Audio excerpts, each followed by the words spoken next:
Hello everyone, I am Rakesh Vyas. हमारा जो chapter चल रहा था chemical effects of electric current and its applications, है ना। मैं चैप्टर का नाम लिख देता हूँ सबसे पहले, electric current and its application.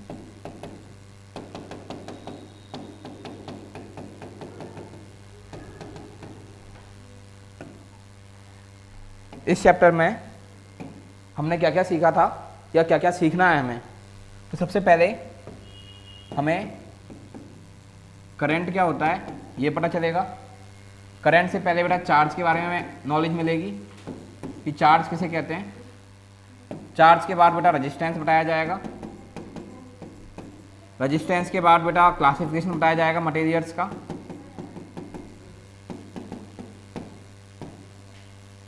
On the basis of resistance बेटा conductor, semiconductor,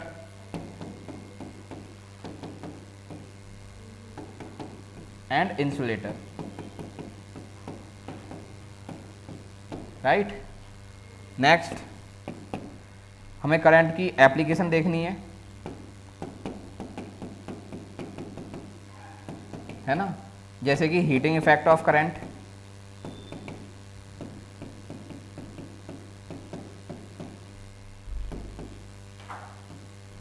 magnetic effect of current, right, magnetic effect of current and chemical effect of current, chemical effect of current.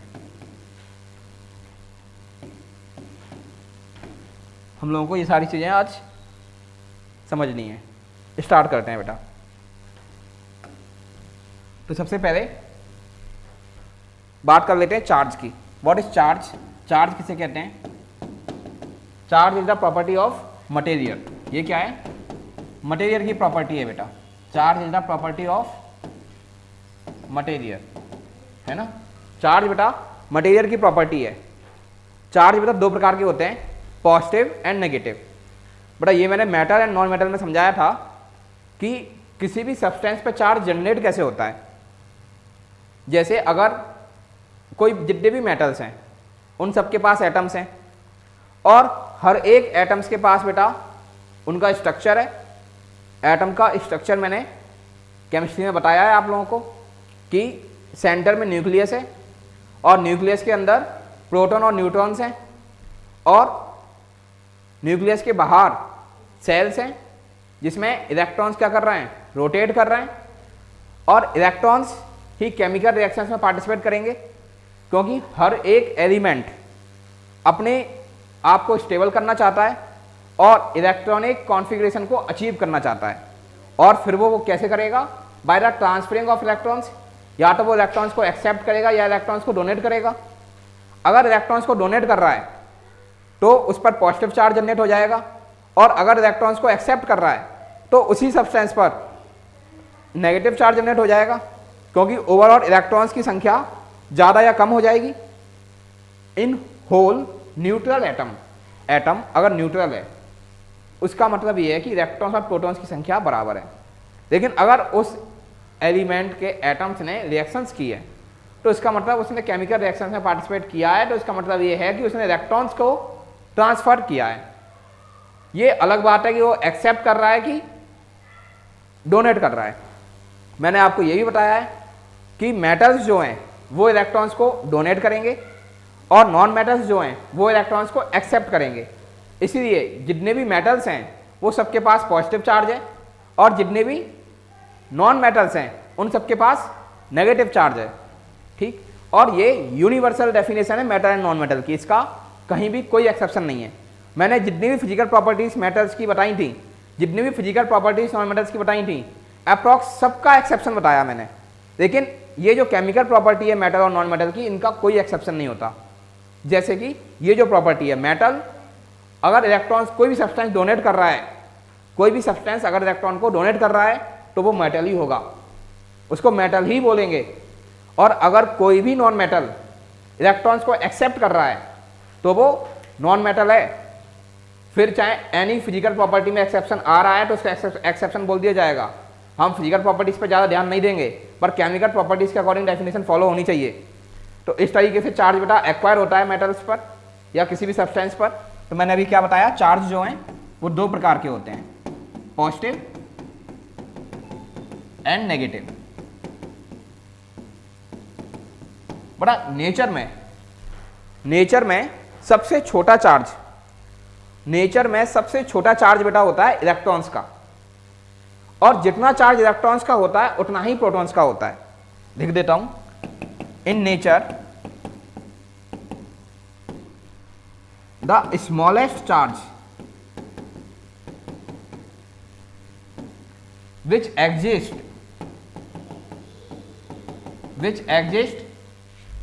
separately and independently is the charge of electron,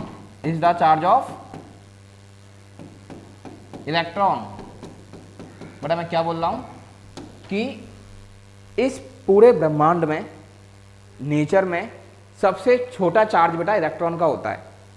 इससे छोटा charge किसी भी substance पर नहीं होता, और एक इलेक्ट्रॉन पर नेगेटिव चार्ज होता है और एक प्रोटॉन पर पॉजिटिव चार्ज होता है।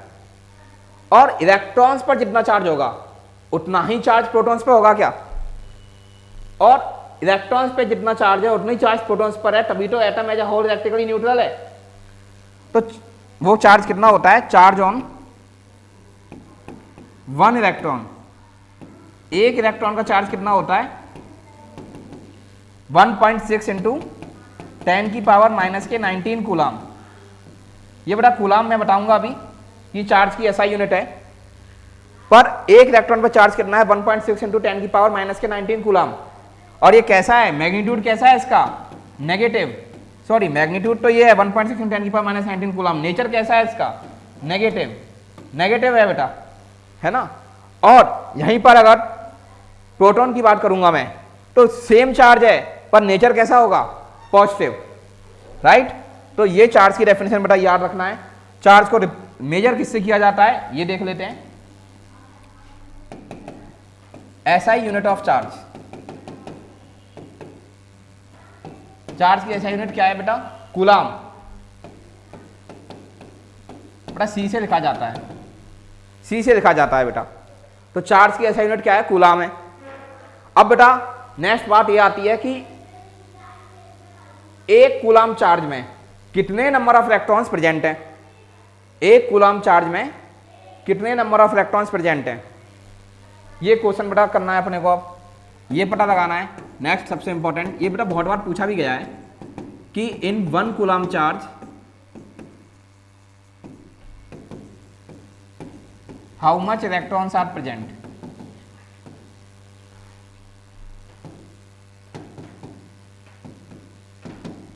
बेटा एक इक्वेशन है, उस इक्वेशन का नाम है Q = NE। ये जो इक्वेशन है ना, ये बेटा एक थ्योरी है क्वांटाइजेशन ऑफ चार्ज, उससे डिराइव होती है। This equation come by the property of charge, by the property of charge known as quantization of charge।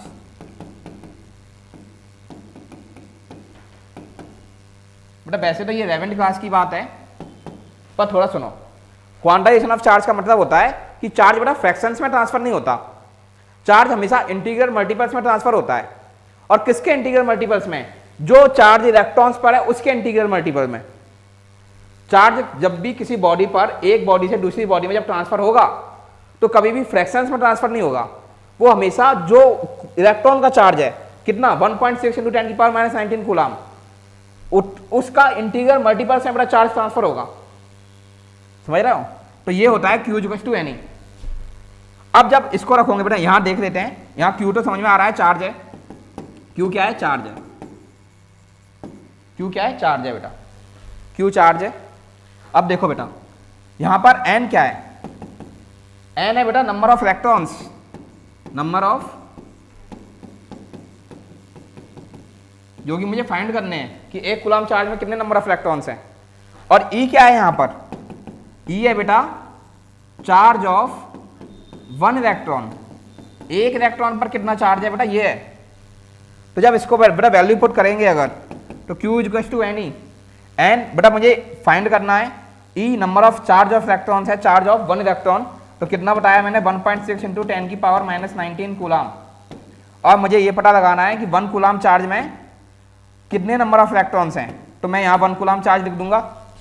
और बेटा मैं 1 कूलम चार्ज को डिवाइड करूंगा 1.6 इंटू 10 की पावर -19 कूलम से, तो बेटा कूलम से कूलम कैंसिल हो जाएगा क्या, और बेटा नंबर ऑफ इलेक्ट्रॉन्स आ जाएंगे क्या, और नंबर ऑफ इलेक्ट्रॉन्स कितने आते हैं जब आप बेटा इसको सॉल्व करोगे तो तुम्हें पता चलेगा ये 6.626 इंटू 10 की पावर 18 इलेक्ट्रॉन्स होते हैं बेटा अप्रॉक्स 6.25 बोल देते, 6.625 बोल देते हैं लोग, लेकिन कितने इलेक्ट्रॉन्स होते हैं एक कूलम चार्ज में, 6.626 इंटू 10 की पावर 18 इलेक्ट्रॉन्स। समझ रहे हो बात बेटा। तो ये एक बात खत्म होती है। चार्ज के बारे में मैंने क्या जाना कि चार्ज बेटा प्रॉपर्टी होती है मटेरियल की, चार्ज मटेरियल की प्रॉपर्टी है, कैसे चार्ज एक्वायर होता है किसी बॉडी पर ये पता किया, by the transferring of electrons charge generate on the body, electrons के ट्रांसफर से चार्ज बेटा आता है बॉडी पर, अगर इलेक्ट्रॉन्स बेटा डोनेट कर देंगे तो पॉजिटिव चार्ज आएगा, और इलेक्ट्रॉन्स अगर एक्सेप्ट कर लेंगे तो नेगेटिव चार्ज आएगा, ये बता दिया। उसके बाद मैंने ये बताया कि एसआई यूनिट चार्ज की क्या है, कूलम है, कूलम में चार्ज को नापते हैं, एक कूलम चार्ज में कितने नंबर ऑफ इलेक्ट्रॉन्स होते हैं ये बता दिया। नेक्स्ट बेटा चार्ज जो होती है वो बेटा मेजर बताता है इलेक्ट्रिसिटी का। अब देखो ऐसे समझो इसको, जैसे एक टॉपिक है, चार्ज के बाद समझते हैं करंट को। करंट क्या है, करंट को समझते हैं, ठीक है। देखो बेटा weight of flow of charge, बेटा समझते हैं, पहले समझा देता हूं फिर देखूंगा। देखो यूनिट टाइम में कितना चार्ज फ्लो हो रहा है उसी को करंट बोलते हैं बेटा। Rate of flow of charge in unit time interval, unit time में कितना चार्ज फ्लो हुआ उसी को करंट बोला जाता है। देखो बेटा मैं एग्जांपल से समझाता हूं, rate of flow of charge in electric circuit in unit time interval. बेटा इलेक्ट्रिक सर्किट क्या होता है ये घबराना नहीं, आगे बताऊंगा, बस तुम अभी इतना सुनो कि एक क्लोज पाथ होता है इलेक्ट्रिक सर्किट, जिससे सर्किट बेटा जो होता है देखे होंगे क्लोज पाथ, है ना, तो ये आगे बताऊंगा वैसे इलेक्ट्रिक सर्किट किसे कहते हैं। अभी सिर्फ इतना इस पर फोकस करो कि कितना चार्ज फ्लो हुआ, कितना चार्ज फ्लो हुआ यूनिट टाइम में, यूनिट टाइम इंटरवल में कितना चार्ज फ्लो हुआ उसको बोलते हैं बेटा करंट, ठीक है। जैसे मान लो कि Q चार्ज फ्लो हुआ, Q चार्ज क्या हो गया बेटा, Q चार्ज फ्लो हुआ इन यूनिट इन मान लो T टाइम, इन T time interval, T time interval में Q चार्ज फ्लो हो गया, तो यूनिट टाइम इंटरवल मतलब यूनिट मतलब वन यूनिट में कितना चार्ज फ्लो होगा, तो बेटा Q/T, 1 यूनिट में कितना चार्ज फ्लो होगा, फ्लो ऑफ चार्ज, 1 यूनिट में कितना चार्ज फ्लो होगा Q/T, और इसी Q/T को बेटा बोला जाता है करंट, इसी Q/T को क्या बोलते हैं बेटा करंट, बेटा I से लिखा जाता है, I is known as Q/T, ये फॉर्मूला आ गया करंट का, है ना। कितना चार्ज फ्लो हुआ यूनिट टाइम इंटरवल में, इसको क्या बोलते हैं करंट बोलते हैं बेटा करंट। बेटा अब देखो यूनिट करंट बेटा, देखो बेटा ध्यान से देखना, चार्ज की यूनिट बेटा मैंने क्या बताई है कूलम, सी से लिखते हैं, इतना लंबा नाम क्यों लिखूंगा मैं बार बार, है ना, कूलम, और टाइम को बेटा सेकंड, है ना। चार्ज को कूलम में नापते हैं, टाइम को सेकंड में नापते हैं, तो करंट क्या ऐसा यूनिट क्या हो जाएगी कूलम पर सेकंड, करंट की ऐसा यूनिट क्या हो जाएगी कूलम पर सेकंड। यहाँ लिख देता हूँ बेटा मैं, ये जगह यूटिलाइज कर देते हैं, ऐसा ही unit of current is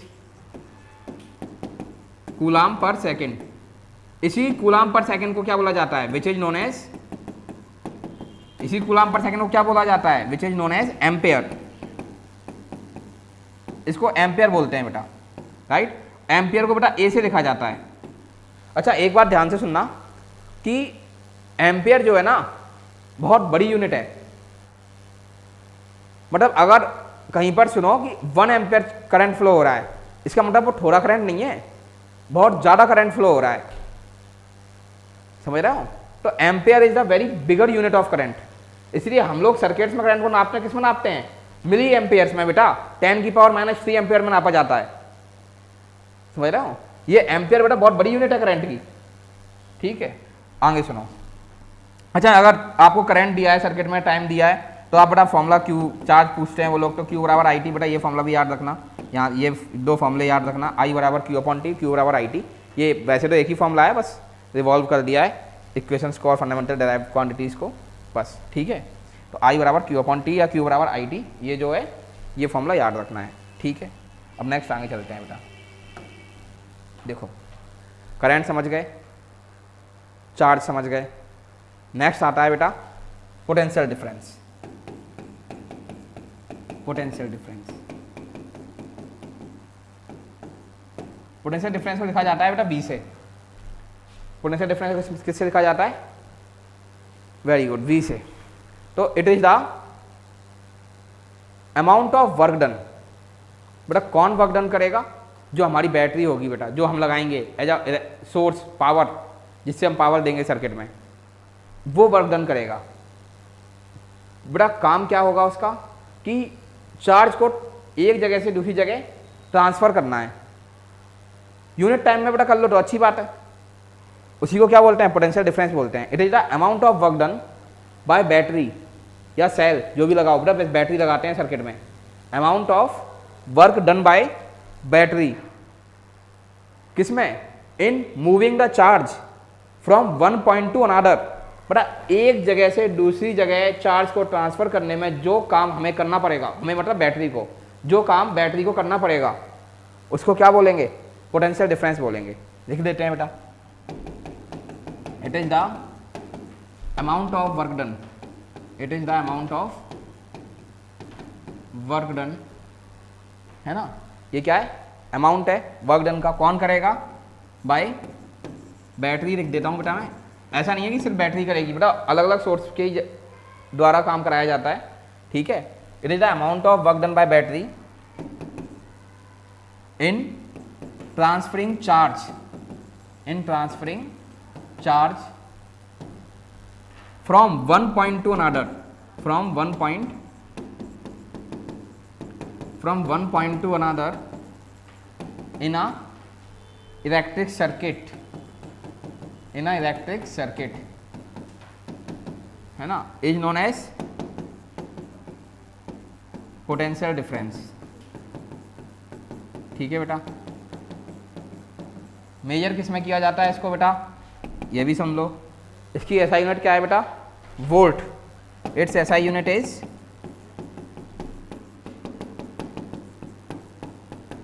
volt, ठीक है। नेक्स्ट बेटा अब आओ इस पर, नेक्स्ट अब बेटा ये समझो कि इलेक्ट्रिक सर्किट किसे कहते हैं। मैं बार बार बोल रहा हूं इलेक्ट्रिक सर्किट क्या है। इलेक्ट्रिक सर्किट, क्योंकि इसको समझाने से थोड़ी और बातें क्लियर होगी। इलेक्ट्रिक सर्किट क्या है बेटा, एक सिंबॉलिक रिप्रेजेंटेशन है। It is a symbolic representation, ठीक है। ये सिंबॉलिक रिप्रेजेंटेशन होता है बेटा, जिससे हम सारे के सारे अप्लायंसेस को समझ लेते हैं। जैसे मैं बना के दिखाता हूँ, समझ में आएगा। जैसे मान लो ये क्रॉस बना दिया मैंने, ये मैंने सिंबल बना दिया एक, ये एक और सिंबल बना दिया मैंने एक, मान लो, है ना, ये मैंने सिंबल बना दिया,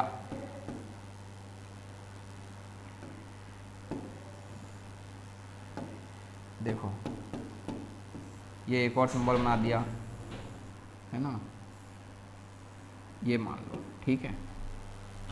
देखो बेटा, तो अब ये इस तरीके से ना, इसको जो ये जो डायग्राम दिख रहा है तुम्हें, इसी को इलेक्ट्रिक सर्किट बोलते हैं। जैसे यहाँ पर ये सिंबल बना दिया मैंने, ये सिंबल मान लो बल्ब का है, तो ये बल्ब हो गया। ये सिंबल जो बनाया है मैंने, इसको बेटा ये रेजिस्टेंस का सिंबल है। रेजिस्टेंस क्या होता है वो मैं अभी बताऊंगा, ठीक है। ये बैटरी है, ये बैटरी का सिंबल है। रेजिस्टेंस को अभी सुनो, रेजिस्टेंस बेटा होता है it is the part way of electric obstruction, मतलब बोल के रहा हूँ, ध्यान से सुनना। ये बेटा करंट के फ्लो में रुकावट है, it is the obstruction in the flowing of current, in the path of flowing of current. बेटा ये रुकावट है जो करंट के पाथ में आएगी, करंट के रास्ते में जो रुकावट है उसी को रेजिस्टेंस बोलते हैं। और ये रेजिस्टेंस जो है ना, ये मटेरियल टू मटेरियल वेरी करेगा। इसका मतलब ये रेजिस्टेंस जो है मटेरियल की प्रॉपर्टी है, मीन्स किसी सब्सटेंस में, मटेरियल में, किसी सब्सटेंस में रेजिस्टेंस ज़्यादा होगा, किसी में कम होगा। ठीक है, समझ रहे हो? तो ये रेजिस्टेंस होता है। रेजिस्टेंस क्या है? It is the obstruction in the pathway of electric current. बहुत अच्छी बात। पर ये जो बड़ी लाइन दिख रही है इसको बोलते हैं पॉजिटिव टर्मिनल ऑफ बैटरी। क्या बोलते हैं? Positive terminal of battery. और ये छोटी लाइन दिख रही है इसको बोलते हैं negative terminal of battery, negative terminal of battery. समझते चलना बेटा, ठीक है? ये अच्छा, ये सिंबल जो लगा है इसको मैं अभी बता रहा हूँ नेक्स्ट क्लास में, मतलब नेक्स्ट आगे की स्लाइड में ही, ठीक है? वैसे इसको अमीटर बोलते हैं, अमीटर। ठीक है, अब सिंबल मैंने सारे बनाए हैं तो एक सिंबल और बनाता हूँ मैं, जिसको बेटा ऐसे बनाते हैं। देखो ये, इसको बोलते हैं बेटा वोल्ट मीटर। क्या बोलते हैं? Volt meter. ठीक है, अब इस स्लाइड पे मैं अभी वापस आऊंगा, पहले इन चीज़ों को समझते हैं। ध्यान से देखना कि बेटा मैंने क्या दो चीज़ें बोली, अमीटर और वोल्ट मीटर। पहले अमीटर को समझ लेते हैं। अमीटर बेटा एक ऐसा इलेक्ट्रिकल इंस्ट्रूमेंट है जो सर्किट में करंट को फ्लो कितना किया, मतलब सर्किट में कितना करंट फ्लो हुआ उसको मेजर करेगा। अभी मैंने सर्किट बनाया था पीछे बेटा, ये सर्किट, इस सर्किट में इस बैटरी के द्वारा कितना करंट फ्लो हुआ इसको मेजर कौन करेगा? अमीटर मेजर करेगा। तो अमीटर क्या हो गया? एक ऐसा इंस्ट्रूमेंट है जिस इंस्ट्रूमेंट की वजह से मैं इस सर्किट में करंट कितना फ्लो हुआ है वो मैं मेजर कर लूंगा भाई। ठीक है, तो बेटा देख सकते हो ये अमीटर है। ठीक, अच्छा अमीटर का कनेक्शन देखो बेटा, अमीटर को बेटा सर्किट में देखो जिस वायर से बेटा मैंने ये बल्ब कनेक्ट किया, ये क्या है बेटा? ये वायर है, ये वायर है ना, ये वायर है ना, ये वायर है सर्किट में जो लगा है। जिस वायर से देखो मैंने बल्ब कनेक्ट किया, जिस वायर से रेजिस्टेंस कनेक्ट किया, उसी वायर से अमीटर कनेक्ट किया है। मतलब अमीटर का कनेक्शन भैया सीरीज में किया हुआ है मैंने। इन अमीटर जो है वो इलेक्ट्रिक सर्किट में हमेशा सीरीज में कनेक्ट होगा, हमेशा। ठीक है, दूसरा इंपॉर्टेंट पॉइंट। ठीक है, अच्छा एक अच्छा अमीटर क्या हो सकता है? एक अच्छा अमीटर किसे बोलेंगे? अच्छा अमीटर वो अमीटर है जिसमें रेजिस्टेंस बेटा कम से कम हो, कम से कम हो। क्यों? क्योंकि बेटा अगर रेजिस्टेंस अमीटर का ही ज्यादा हुआ तो करंट को फ्लो ही नहीं होने देगा वो, और अमीटर में करंट ही फ्लो नहीं होगा तो मेजर क्या करेगा ये? फिर क्यों लगाया है मैंने इसको? इसलिए अमीटर में करंट अच्छा फ्लो होना चाहिए। अच्छा फ्लो कब होगा? जब रेजिस्टेंस उसका कम से कम होगा। आइडियल अमीटर कब होगा? आइडियल अमीटर किसे कहते हैं? आइडियल अमीटर वो अमीटर है जिस अमीटर में रेजिस्टेंस जीरो होता है, जीरो। आइडियल अमीटर वो अमीटर है जिस अमीटर में रेजिस्टेंस क्या होगा? जीरो होगा। जीरो होगा इसका मतलब करंट बढ़िया फ्लो होगा, उसके रास्ते में कोई रुकावट नहीं है। दूसरी बात कि कभी भी मार्केट में ऐसा कोई अमीटर नहीं है जिसका रेजिस्टेंस जीरो हो, इसीलिए वो आइडियल है ना। बड़ा आइडियल अमीटर वो अमीटर है जिसमें रेजिस्टेंस क्या होगा? जीरो होगा। और मार्केट में जो अमीटर्स आते हैं उनके रेजिस्टेंस बेटा कम होने चाहिए, प्रैक्टिकली कम होना चाहिए। इन सब बातों को देख लेते हैं बेटा। ठीक है, देखो क्या बोला मैंने? Ammeter, ammeter is it is the instrument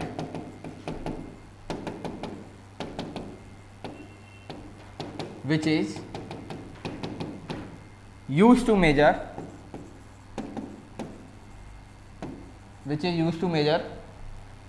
क्या मेजर कर रहा है ये? Electric current. किसमें? In an electric circuit. बेटा पहला पॉइंट याद करने वाला कि अमीटर एक ऐसा इंस्ट्रूमेंट है जो करंट को मेजर करेगा सर्किट में। दूसरी बात, it is always connected in series. किसमें कनेक्ट करते हैं बेटा इसको? सीरीज में कनेक्ट करते हैं। तीसरी बात, अच्छा अमीटर किसे कहते हैं? Ideal ammeter. An ideal ammeter is such that an ideal ammeter is such that its resistance is 0। क्या होना चाहिए? रेजिस्टेंस 0 होना चाहिए। बट आगे भी देखो बेटा, बट प्रैक्टिकल बात करूं अगर मैं तो रेजिस्टेंस 0 संभव नहीं है। But practically 0 resistance ammeter is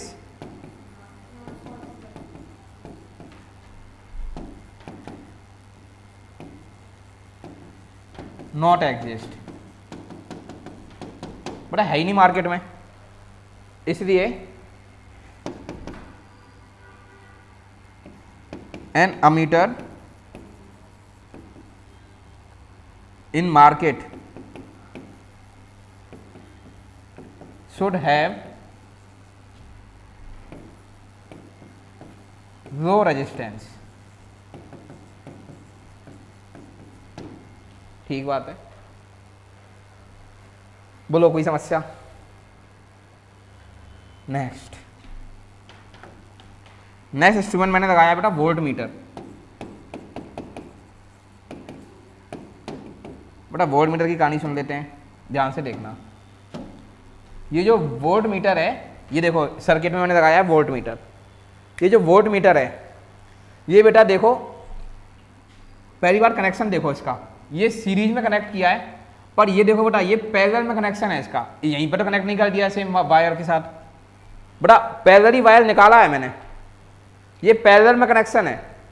तो पहली बात ये याद रखना, ये वोल्ट मीटर जो है ये हमेशा इलेक्ट्रिक सर्किट में पैरेलल ही कनेक्ट होगा, पैरेलल कनेक्शन होता है बेटा इसका। दूसरा काम क्या है इसका? ये बेटा पोटेंशियल डिफरेंस को मेजर करेगा। ये जो वोल्ट मीटर जो है ये पोटेंशियल डिफरेंस को मेजर करता है। अच्छा तीसरी बात और सुनो, ये वोल्ट मीटर बेटा, और कल्पना करें अगर, देखो थोड़ी सी कल्पना कर लेते हैं। अगर बेटा ये पॉजिटिव टर्मिनल है, यहां से बेटा करंट फ्लो होगा आई, और यहां गया, और हम क्या चाहेंगे बेटा? वोल्ट मीटर में करंट फ्लो हो कि ना हो? बेटा बिल्कुल ना हो। कोई वोल्ट मीटर में तो बेटा हम करंट थोड़ी मेजर कर रहे हैं, हम लोग पोटेंशियल डिफरेंस मेजर करना चाह रहे हैं, है ना? तो हम लोग चाहेंगे कि करंट बेटा वोल्ट मीटर से पास ना हो, पर बेटा अमीटर से पास होना चाहिए, फुल करंट फ्लो होना चाहिए अमीटर से। तो अगर बेटा सीरीज में कनेक्ट कर देता मैं, तो करंट बेटा वोल्ट मीटर से पास हो जाता और बेटा वोल्ट मीटर खराब हो जाता। इसीलिए एक अच्छा वोल्ट मीटर क्या होता है? आदर्श वोल्ट मीटर किसे कहते हैं? An ideal volt meter is such that इसके पास रेजिस्टेंस बेटा क्या होना चाहिए? ज्यादा से ज्यादा होना चाहिए। बेटा जितना ज्यादा रेजिस्टेंस होगा उतना ही कम बेटा करंट फ्लो होगा ना इसमें से। तो अच्छा वोल्ट मीटर वो वोल्ट मीटर है जिसका रेजिस्टेंस क्या होता है? इनफाइनाइट रेजिस्टेंस होना चाहिए, करंट फ्लो ही ना कर पाए, चाहे कितना भी करंट फ्लो करा लो तुम, वोल्ट मीटर से करंट नहीं फ्लो होना चाहिए। क्योंकि अगर वोल्ट मीटर से करंट फ्लो हो गया, ये सबसे पहले निपटेगा। समझ गए?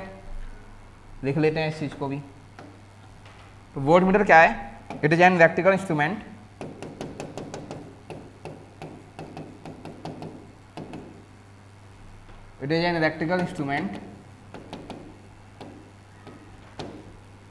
which is used to measure which is used to measure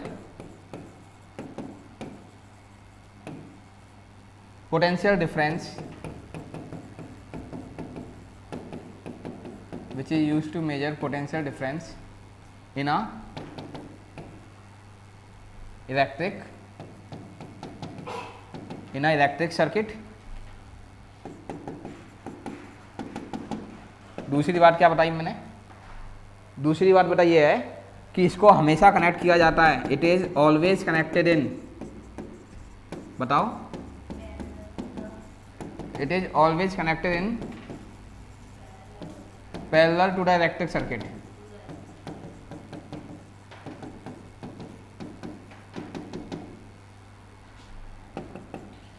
ideal voltmeter किसे कहेंगे? is such that which possess infinite resistance.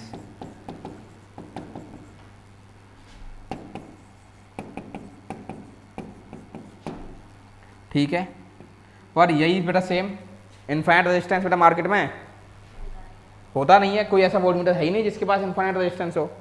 तो बेटा voltmeter must have high resistance as possible. जितना ज़्यादा रेजिस्टेंस होगा वोल्टमीटर में उतना वोल्टमीटर वही वोल्टमीटर अच्छा है. Voltmeter must have high resistance as possible. ठीक है, नेक्स्ट बेटा रेजिस्टेंस बताया था मैंने. रेजिस्टेंस मैंने क्या बोला था? It is the obstruction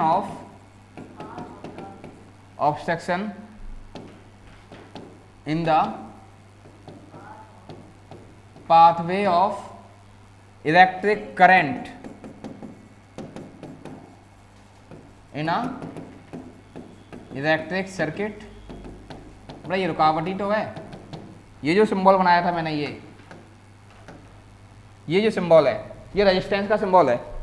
ये जो अनड्यूलेटिंग है ये तो ऐसा नहीं लगता ब्रेकर में जैसे करंट को, अब जैसे सीधे रास्ते में आसानी से करंट चलता, अब ऐसा बना दिया तो करंट को दिक्कत आएगी चलने में, है ना. तो ये रेजिस्टेंस ऐसे ही सो करते हैं.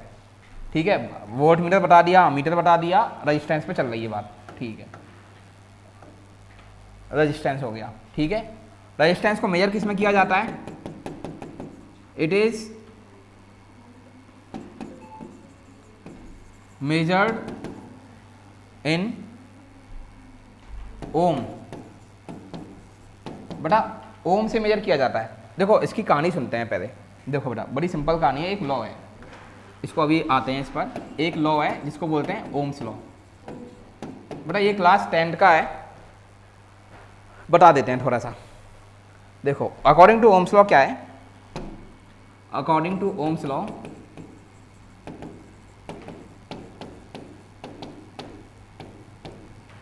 in an electric circuit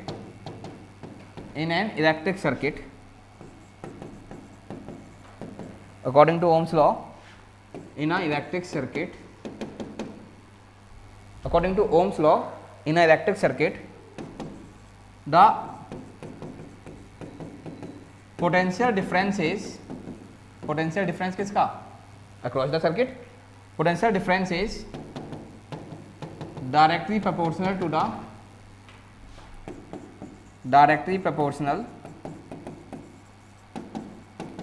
electric current in a circuit. अब देखो सर्किट पे बार बार देखते चलो, बस सर्किट ही इंपॉर्टेंट है. ये देखो बेटा, ये मान लो V वोल्टेज की बैटरी है. कलर चेंज कर लेते हैं V का. ये देखो V. ठीक है, ये V वोल्टेज की बैटरी है. ठीक है, जैसे जैसे ये V बढ़ेगा वैसे वैसे बैटरी में करंट की वैल्यू भी बढ़ती चली जाएगी. मीन्स मैं ये कह रहा हूँ, अगर जैसे जैसे हाई वोल्टेज की बैटरी अगर आपने सर्किट में लगा दी तो वो ज़्यादा करंट को फ्लो कराएगी. मीन्स करंट की वैल्यू भी सर्किट में बढ़ जाएगी. ये बेटा ओम्स बोल रहा है. ठीक है, देखो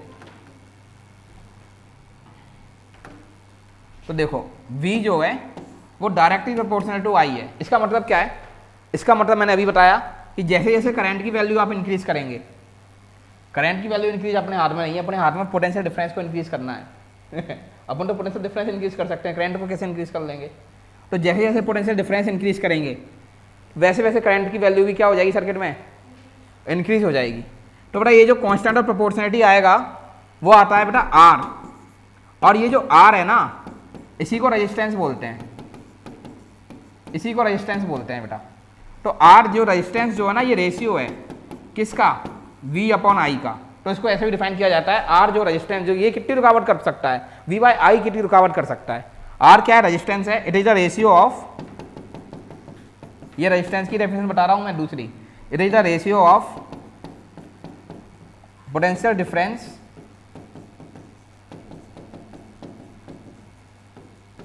एंड इलेक्ट्रिक करंट। सही बात है क्या? ये बेटा अब देखना ध्यान से, V वोल्टेज, ये पोटेंशियल डिफरेंस, पोटेंशियल डिफरेंस को मेजर किया जाएगा बेटा वोल्ट में, वोल्ट में मेजर करते हैं ना इसको, भाई मैं लिख देता हूं, नहीं तुम लोग कहोगे ये लिखा नहीं, ये V क्या है, पोटेंशियल डिफरेंस है,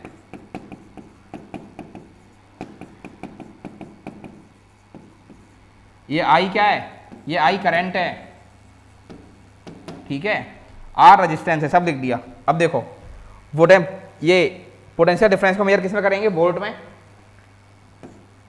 करंट को किस में मेजर करेंगे, एम्पियर में। ये जो वोल्ट पर एम्पियर है ना इसी को बोला जाता है बेटा ओम, इसी को क्या बोलते हैं, ओम बोलते हैं। तो रेजिस्टेंस को बेटा मेजर किस में किया जाएगा, ओम में मेजर किया जाएगा। अब बात समझ में आ रही होगी पीछे की। तो रेजिस्टेंस को मेजर किस में करते हैं, ओम से मेजर करते हैं, ठीक। अब सुनो, ये रेजिस्टेंस बेटा it is the property of material, resistance vary material to material. तो रेजिस्टेंस क्या है, it is the property of material, ठीक है, ये मटेरियल की प्रॉपर्टी है। तो मटेरियल को रेजिस्टेंस के आधार पर तीन तरीके से क्लासिफाई किया जाता है। मटेरियल को on the basis of resistance तीन प्रकार से क्लासिफाई किया जाता है, कंडक्टर, सेमीकंडक्टर एंड इंसुलेटर। बेटा ये सब मैं बहुत जल्दी बताऊंगा, दिखवाऊंगा नहीं। कंडक्टर सबको मालूम है कि आसानी से करंट फ्लो हो जाए, आसानी से करंट फ्लो हो जाएगा। किस में होता है बेटा, मेटल्स में, जैसे कि सिल्वर हो गया, silver is the good conductor of electricity, है ना, बेस्ट है ना। कॉपर हो गया, एल्यूमिनियम, ये सब क्या है, कंडक्टर है, ठीक है। इंसुलेटर बेटा क्या है, कंडक्टर, कंडक्टर मतलब having low resistance, low resistance होगा ना कंडक्टर में बेटा, हैविंग लो रेजिस्टेंस, किसमें, कंडक्टर में। इंसुलेटर में बेटा कैसा होगा, हाई रेजिस्टेंस होगा बेटा, हाई रेजिस्टेंस होगा बेटा इंसुलेटर में, है ना। सेमीकंडक्टर में बेटा बीच में, मतलब बीच में कैसा, मतलब ये है कि रूम टेम्परेचर पे इलेक्ट्रिसिटी को बेटा करंट को फ्लो नहीं होने देगा, लेकिन जैसे ही टेम्परेचर इंक्रीज करो इसमें से भी करंट फ्लो हो जाता है। तो सेमीकंडक्टर बेटा क्या है, it behave like conductor, it behave like conductor at high temperature. Room temperature पे बेटा वो इंसुलेटर ही है, it behave like conductor at high temperature, room temperature पर करंट नहीं फ्लो होने देता है ये बेटा सेमीकंडक्टर, ठीक है। नेक्स्ट मैंने बेटा इलेक्ट्रिकल रेजिस्टिविटी, इलेक्ट्रिकल कंडक्टिविटी बताई थी। तो इलेक्ट्रिकल रेजिस्टिविटी क्या होता है, इलेक्ट्रिकल रेजिस्टिविटी, मुझे इलेक्ट्रिकल रेजिस्टिविटी भी बतानी है। इलेक्ट्रिकल रेजिस्टिविटी को किससे रिप्रेजेंट किया जाता है, रो से, रो से लिखा जाता है। ये क्या है, एबिलिटी है, ये भी, it is the ability of material to resist the electric current. बड़ा सर्किट में करंट को फ्लो होने से रोकने की क्षमता जो है, ये क्षमता है किसकी, मटेरियल की। क्या क्षमता है कि इलेक्ट्रिक करंट को फ्लो होने से रोकेगा, उसी को इलेक्ट्रिकल रेजिस्टिविटी बोलते हैं। So it is the ability of material, it is the ability of to resist the flow of current in a electric circuit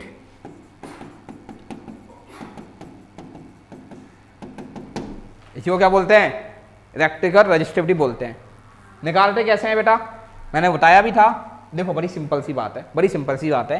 ये जो रेजिस्टेंस है ना, ये बेटा डायरेक्टली प्रोपोर्शनल होता है लंबाई के। किसकी लंबाई, वायर की लंबाई बेटा, वायर की लंबाई। ये लेंथ है वायर का,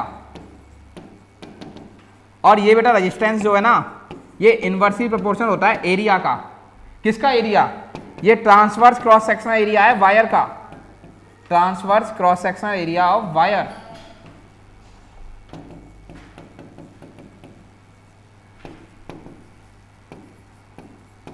बड़ा बड़ी सिंपल सी बात है, ध्यान से देखना। ये resistance directly proportional to L, equation 1। Resistance inversely proportional to 1/a, equation 2।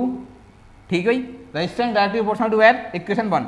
Resistance inversely proportional to 1/a, equation 2। मतलब क्या है इसका मतलब, बड़े सिंपल है कि ये मान लो वायर है, ये मान लो वायर है, ये जो है ये इसकी लंबाई है, ये बेटा जो सामने दिख रहा है, ये ट्रांसफर क्रॉस सेक्शन एरिया है, ये जो सर्कुलर दिख रहा है, क्या होगा transfer cross section area wire का, π/4 d²। बड़ा सर्कल का एरिया, इसको बड़ा πr² भी दिखा जाता है, जो डायमीटर के टर्म्स में π/4 d², रेडियस के टर्म्स में πr²। ठीक है, यही ट्रांसफर क्रॉस सेक्शन एरिया हो जाएगा वायर का। तो अगर वायर का एरिया इंक्रीज किया जाए तो रेजिस्टेंस बेटा कम हो जाएगा, इनवर्सली है। और वायर का बेटा लंबाई इंक्रीज किया जाए तो रेजिस्टेंस बढ़ जाएगा बेटा। ठीक, कंबाइन करो दोनों इक्वेशंस को। On combining equation 1 and 2, on combining equation we get, हाँ, आर बड़ा डायरेक्टली प्रोपोर्शनल है L/A के। ठीक, आर डायरेक्टली प्रोपोर्शनल है L/A के। बड़ा प्रोपोर्शनलिटी को हटाएंगे तो ये कांस्टेंट आएगा। ये जो कांस्टेंट है ना वही आता है रो L/A। ये जो रो है ना, ये वही कांस्टेंट है जो इलेक्ट्रिकल रजिस्टिविटी में बता रहा हूं तुम्हें, ये वही कांस्टेंट है इलेक्ट्रिकल रजिस्टिविटी, ये कोई और नहीं है। अब इसका फॉर्मूला निकालता जरा, रो बराबर RA/L। ये बेटा ये वही फॉर्मूला नहीं आ गया, RA/L। यूनिट देख लो, ऐसा यूनिट कैसे निकालेंगे इसकी, देखो। आर रेजिस्टेंस, इसकी यूनिट ओम, एरिया की यूनिट मीटर स्क्वायर, लंबाई की यूनिट मीटर से मीटर कैंसिल, तो ऐसा यूनिट क्या हो जाएगी इसकी, ओम मीटर। ठीक, ये बड़ा यूनिट होती है किसकी, इलेक्ट्रिकल रजिस्टिविटी की। और ये इसका डेफिनेशन, समझ गए। इसी का जस्ट उल्टा होता है इलेक्ट्रिकल कंडक्टिविटी, समझते हैं। ये एक और term electrical conductivity,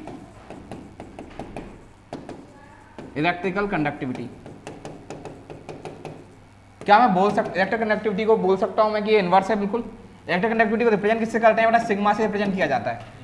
electrical conductivity को किससे रिप्रेजेंट किया जाता है, सिग्मा से। ठीक है, it is the just inverse of electrical resistivity. मतलब ये है कि वो बेटा क्षमता थी मटेरियल में से करंट को फ्लो को रोकने की, ये क्षमता होगी मटेरियल में करंट के फ्लो को कराने की। ये क्या मतलब है, it is the ability of a material to flow electric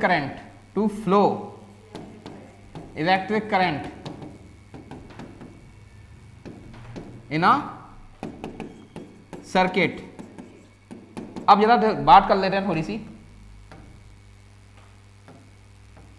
ये देखो इधर, ये कंडक्टर है, कंडक्टर में रेजिस्टेंस कम है, आसानी से करंट फ्लो हो रहा है। इलेक्ट्रिकल रजिस्टिविटी क्या होगी बेटा, ये भी कम होगी, पर इलेक्ट्रिकल कंडक्टिविटी क्या होगी, ज्यादा होगी। इंसुलेटर की बात कर लेते हैं, इंसुलेटर में बेटा रेजिस्टेंस ज्यादा है, मतलब इलेक्ट्रिकल रजिस्टिविटी भी ज्यादा है। इसका मतलब इलेक्ट्रिकल कंडक्टिविटी क्या हो जाएगी, कम हो जाएगी। ध्यान रखना इस बात को, ठीक है। समझते हैं। तो बेटा उल्टा बोल रहा हूं, मतलब फॉर्मूला एकदम उल्टा। यहां देखो बेटा ध्यान से, फॉर्मूला क्या है, आर ए अपॉन एल, उसका फॉर्मूला क्या होगा, L upon R A. Represent किससे कर रहे हैं बेटा, सिग्मा से। यूनिट पे ध्यान दे लो, ऐसा यूनिट क्या है, लंबाई की यूनिट बेटा मीटर, रेजिस्टेंस की यूनिट बेटा क्या है, ओम, एरिया की यूनिट मीटर स्क्वायर, मीटर से मीटर कैंसिल, बेटा ओम इनवर्स को बोला जाता है साइमन। तो ऐसा यूनिट क्या हो जाएगा, साइमन पर मीटर, साइमन पर मीटर क्या हो जाएगी, ऐसा यूनिट हो जाएगी किसकी, इलेक्ट्रिकल कंडक्टिविटी की। समझ गए। नेक्स्ट आते हैं बड़ा, नेक्स्ट समझते हैं सेल, है ना, सेल के बारे में चर्चा कर लेते हैं। सेल क्या है, it is the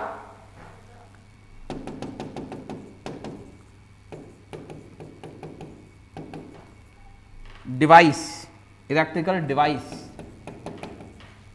which convert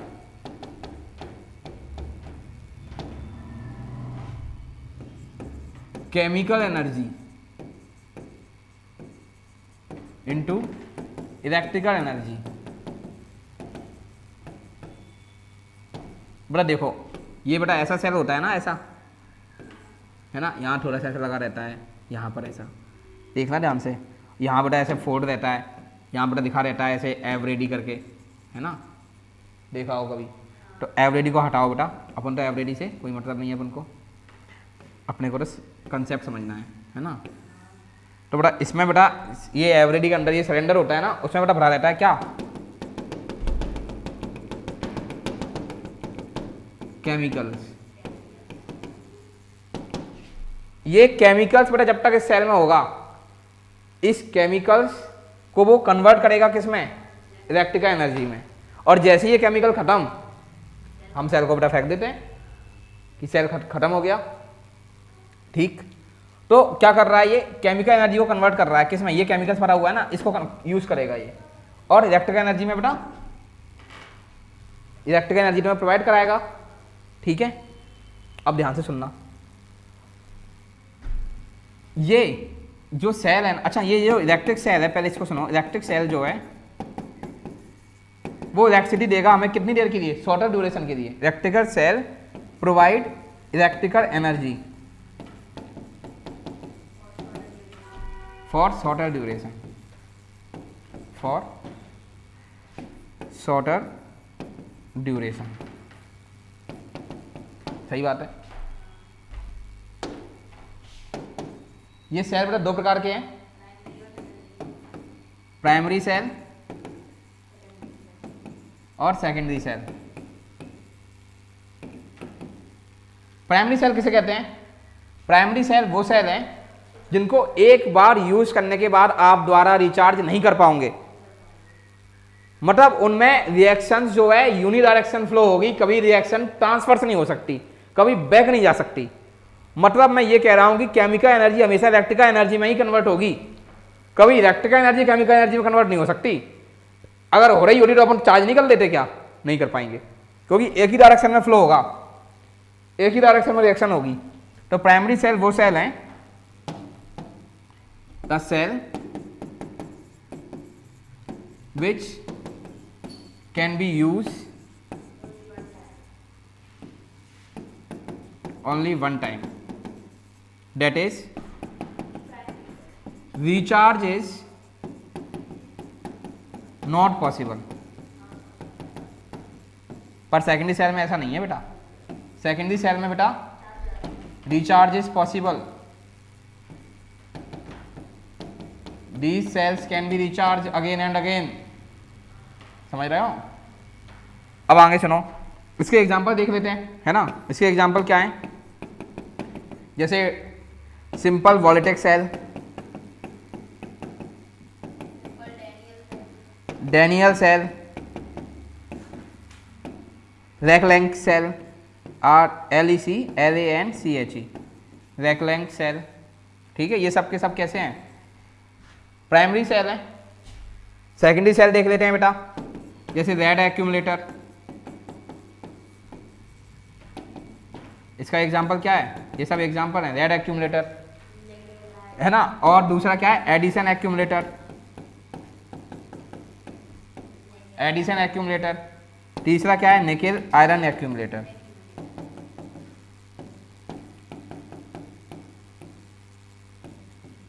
ठीक है, ये सबके सब प्राइमरी सेल हो गए, सेकेंडरी सेल हो गए। समझते हो बेटा।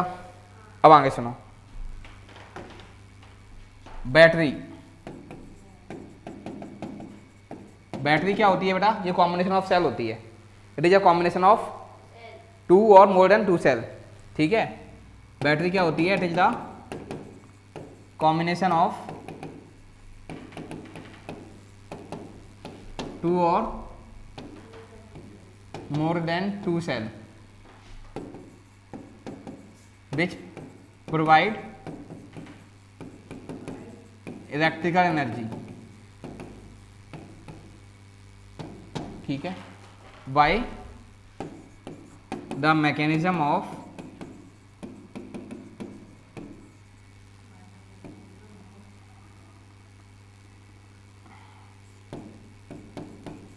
flow of electrons। ठीक है, समझते हैं बेटा। अब आगे सुनो, बेटा बैटरी का सिंबल पहले ही बताया था।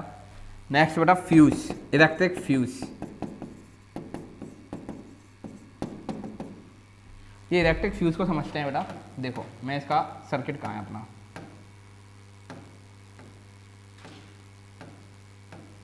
देखो इलेक्ट्रिक फ्यूज बेटा, यहाँ देखो, यहाँ ना मैंने बनाया नहीं, देखना यहाँ पर ना एक सिंबल होता है, इसको ऐसे बनाते हैं।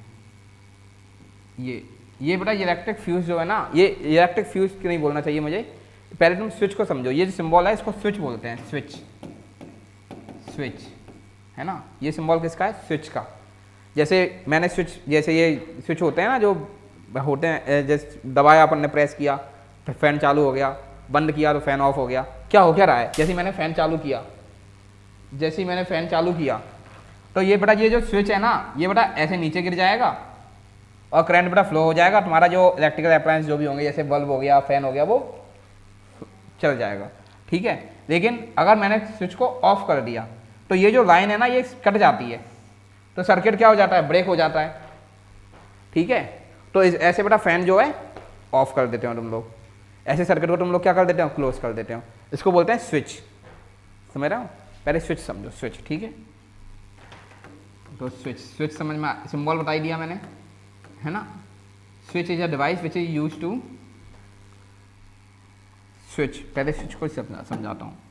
स्विच देखो, स्विच मैंने बता ही दिया, सिंबल क्या होता है, it is use to,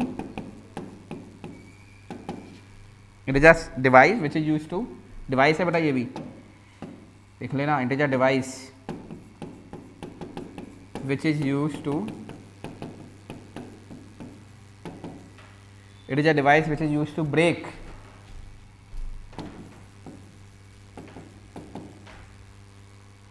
the electric circuit.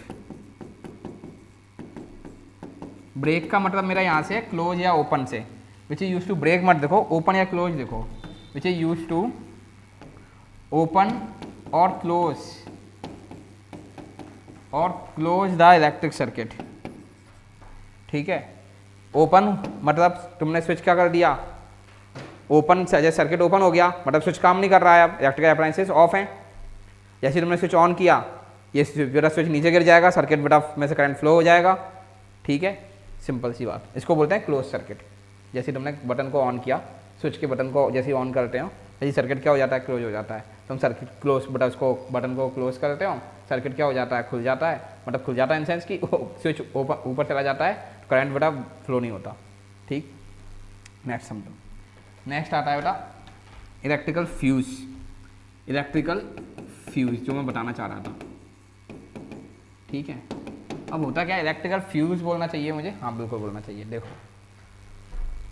अब होता क्या है कि ज़्यादा लाइट कभी सर्किट में अगर आ जाए, कभी अगर एक्स्ट्रा लाइट सर्किट में आ जाए, तो एक्स्ट्रा लाइट जब सर्किट में आ जाती है, इसका मतलब करंट ज़्यादा फ्लो हो रहा है, ओवर एक्सेसिंग करंट जो है, करंट की मात्रा, करंट का अमाउंट बेटा बहुत ज़्यादा फ्लो होने लगा सर्किट में, तो ये बेटा हमारे इलेक्ट्रिकल अप्लायंसेस के लिए डेंजरस है कि नहीं है? इससे बेटा हमारे इलेक्ट्रिकल अप्लायंसेस जो भी उस सर्किट में कनेक्ट हैं वो ख़राब होने के चांसेस हैं कि नहीं है? बिल्कुल है। तो हम लोग क्या करते हैं, इलेक्ट्रिकल फ्यूज़ का यूज़ करते हैं। ये क्या होता है, एक वायर होता है, it is a thin wire, it is a thin wire, ठीक है।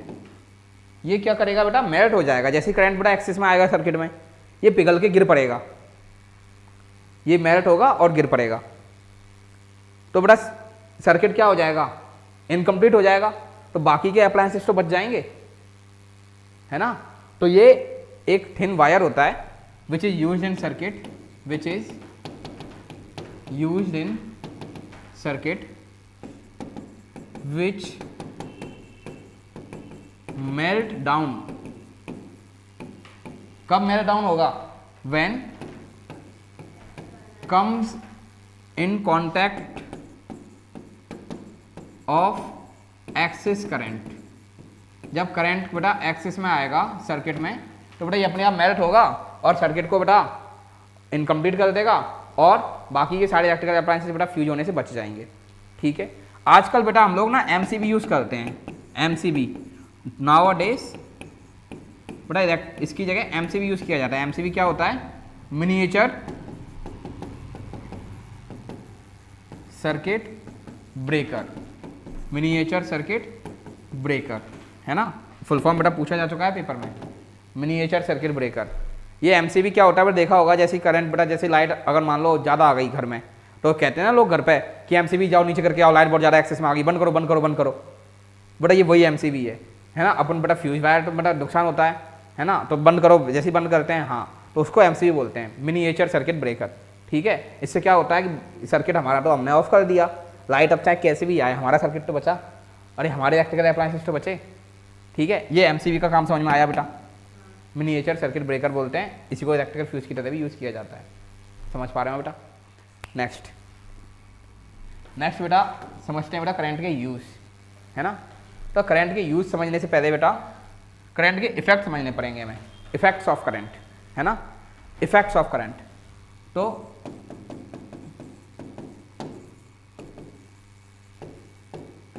बेटा सबसे पहला इफेक्ट है हीटिंग इफेक्ट ऑफ करंट,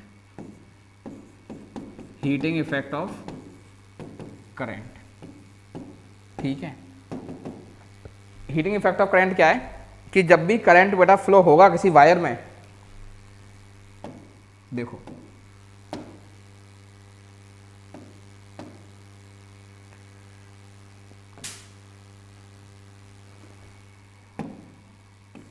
जैसे मान लो ये वायर है,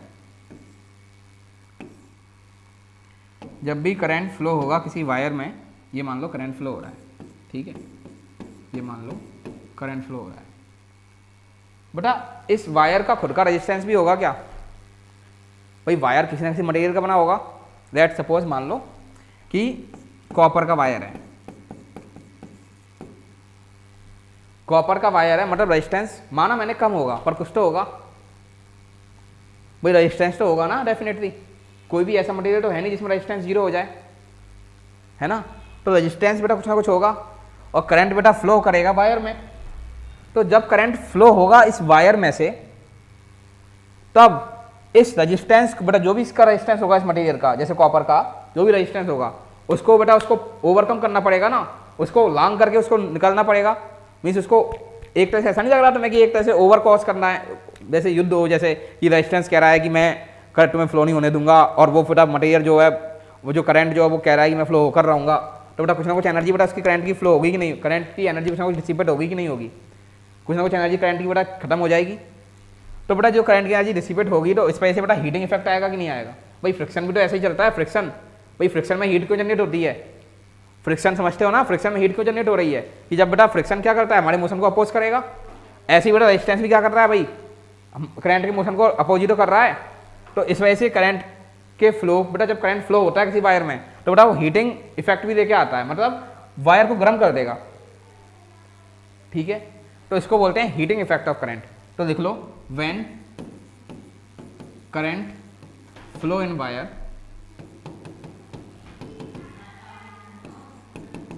इट इंड्यूस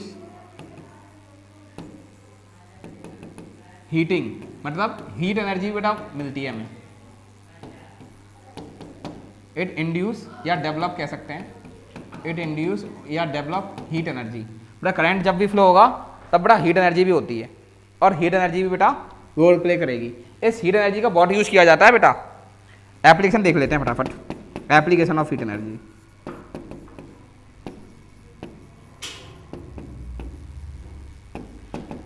एप्लीकेशन क्या हो जाएगी हीट एनर्जी की, देख लेते हैं। जैसे कि आयरन, ये आयरन बेटा मेटल वाला नहीं है, ये प्रेस है, ठीक है। ये आयरन बेटा जो होती है बेटा वो कैसे किया जाता है, अपन ने बेटा इलेक्ट्रिसिटी इस डिवाइस को दी, इलेक्ट्रिसिटी की वजह से इसमें इलेक्ट्रिसिटी फ्लो होगी आयरन में से, है ना। और ये आयरन क्या हो जाएगी, गर्म हो जाएगी, और उस जो गर्म हुई है आयरन उसकी हीट से तुम बेटा अपने कपड़े को क्या करोगे, क्लॉथ्स को आयरन कर लेते हो। तो आयरन में बेटा यूज़ किया जाता है कि नहीं किया जाता, है ना। बेटा हीटर्स वगैरह में भी यूज़ किया जाता है ना।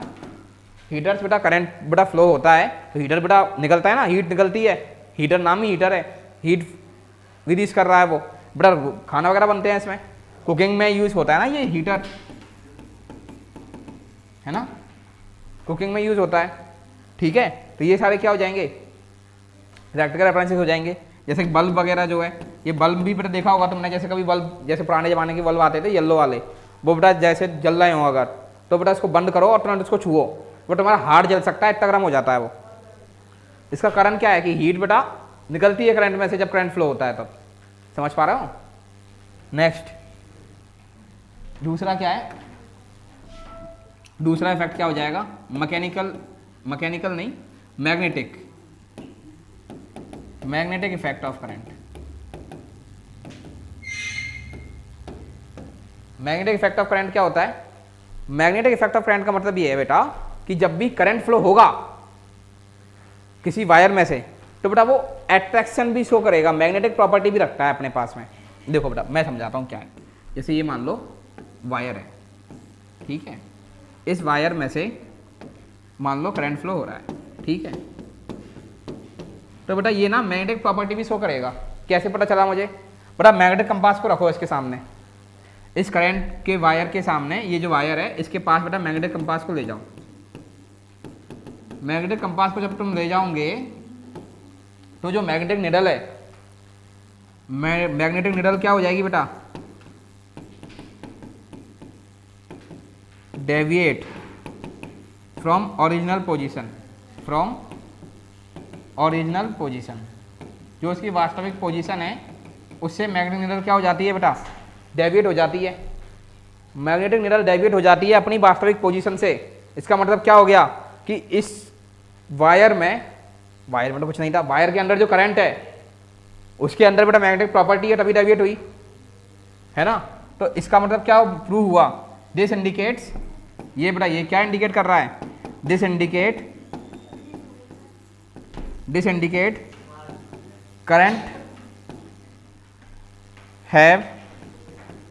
current having magnetic effect, current having magnetic effects, ठीक। नेक्स्ट प्रॉपर्टी क्या हो जाएगी, एक हीटिंग प्रॉपर्टी हो गई, एक मैग्नेटिक प्रॉपर्टी हो गई, और क्या हो सकता है नेक्स्ट बेटा, केमिकल इफेक्ट्स, केमिकल प्रॉपर्टी भी हो सकती है बट ये बहुत इंपॉर्टेंट है। केमिकल इफेक्ट क्या हो जाएगा समझते हैं। केमिकल इफेक्ट में क्या है कि जैसे बेटा केमिकल प्रॉपर्टी देखते हैं। ये केमिकल इफेक्ट्स में क्या होता है, जैसे मानो बेटा ये मान लो ये बीकर है, ठीक है, ध्यान से देखना, ये बीकर है, बीकर में बेटा मैंने क्या भरा, मैंने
ये मान लो वाटर है,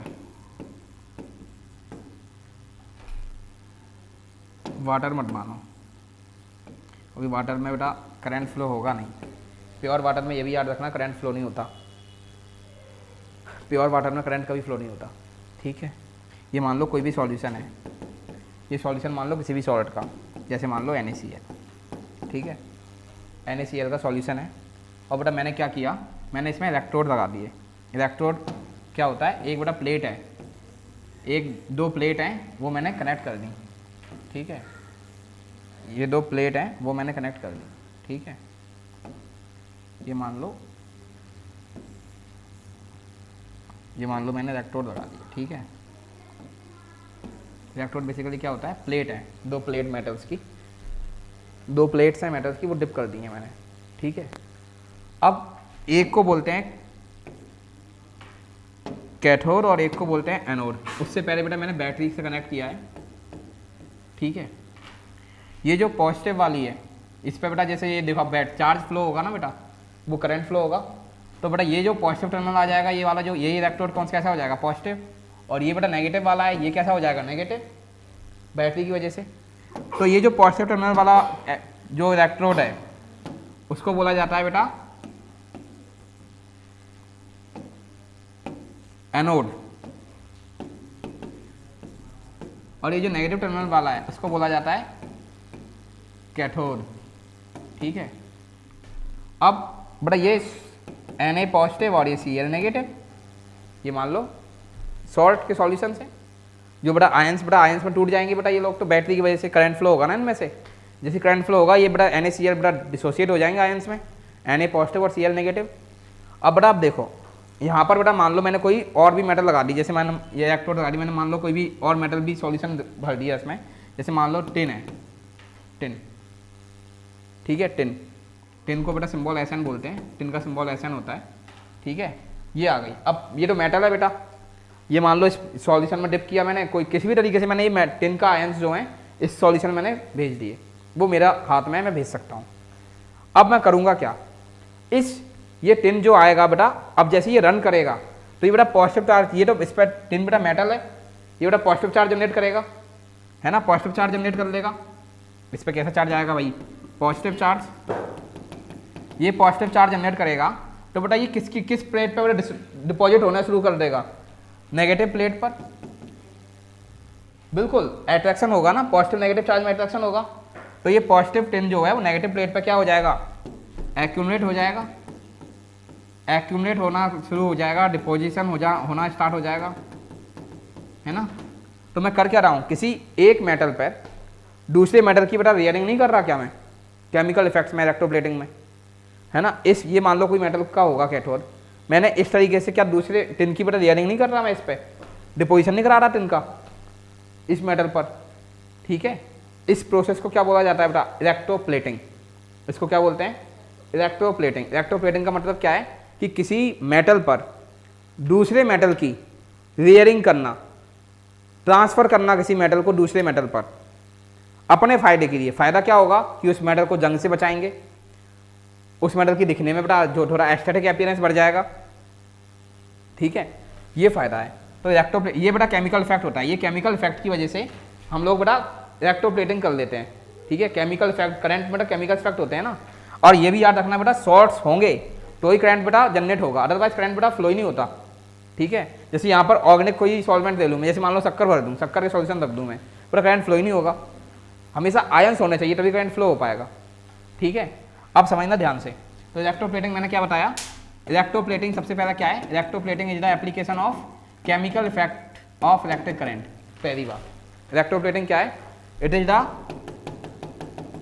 the application of chemical effect of electric current, chemical effect of electric current, है ना। अब ध्यान से सुनना, इलेक्ट्रोप्लेटिंग होती क्या है, it is a technique by which superior metal is deposited on another metal with the help of electric current, with the help of electric current is known as electroplating. इसको क्या बोला जाता है बेटा? इलेक्ट्रोप्लेटिंग नहीं बोलते इसको, इसी को बोलते हैं इलेक्ट्रोप्लेटिंग।